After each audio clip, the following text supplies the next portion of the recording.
Some good old common sense from Claire and Amanda in just a moment, but one other thing you just got to see. Have a look at what happens in this shopping centre car park in California. There's a Christmas tree strapped to the roof of a parked car. Another vehicle pulls up and the driver unties the tree and he pinches it.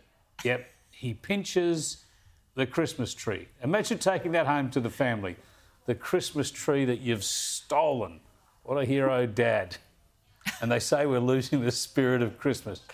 It's a wonderful world, all right. Let me bring in Claire Rowe and Amanda Rose. Oh, look, one without notice. That's just shocking, isn't it? He's not going to tell his family he stole that. He's going to come in as father of the year. They're going to see it on TV. He's going to, well, that's true. He's going to say, look at the tree I got you. Exactly. He's the Grinch for the family who's lost it, isn't he? Exactly. Well, I'm told, we can't confirm any of this, but I'm told that the store they got it from has replaced it for free. It's in California. There's pine trees everywhere. Just go and cut one out of the forest. Yeah, shocking. He's time poor. It's this time of the year. What are we saying? Time Give poor. it a rest. Just shocking.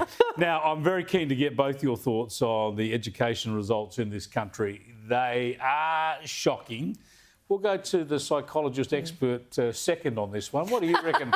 What do you reckon, Amanda? The amount of time kids are spending on electronic devices, on TikTok, on Insta and all the rest of it. A lot of people are saying this is actually dragging their education backwards. Well, it is, because essentially it's an addiction, right? And the problem is, at the beginning it was great, it was fun, it was very convenient as well to keep them occupied.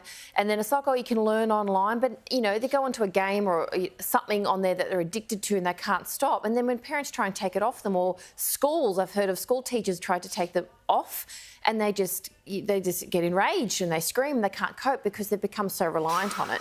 And really, I mean, I believe that we need to have an entire class dedicated to going outside and planting vegetables and seeing the trees and actually talking to people and going back to what we did when we were at school. Yeah, but you still do that. You can't blame it on schools, right? It's parents. Why are parents just allowing their kids to have all this screen time? And why aren't they planting veggie patches with their kids and whatnot? Some are, of course. Because they're also addicted to their phone. Ah, you're onto something there. It is, you know, Amanda's right. It is an absolute addiction. And we've been saying this for years. And I'm really sick of the blame on COVID entirely for kids' mental health and academic standards, because the reality is this has been going on for 10 years and the difference, the way we approach parenting, the way we approach teaching our kids, the lack of discipline in our classes and screens.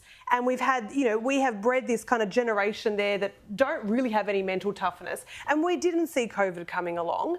And then COVID hits. And now, you know what, Chris, they can't bounce back like previous generations could from their adversities. They do not have the ability, but it's not essentially COVID's fault. So there's another aspect to this too. You know, I know scientifically this doesn't quite stack up, right? But I like to think of your brain as like there's limited capacity. That is, there's opportunity costs.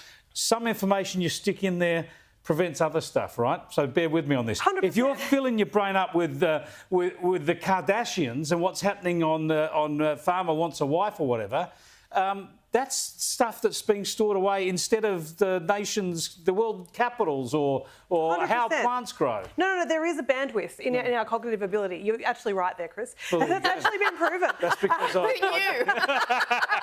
And actually, one of the other things that's interesting is that it has been, you know, research shows that we actually do not have a ability to multitask. We think we're multitasking, but when we're doing multiple things at once, as kids are doing on a phone with the TV, with everything going at once, they're actually rapidly switching attention. Or so are we. That's what we do all day, right? We're rapidly switching between topics and screens, and that has an impact on our attention and what we can actually absorb.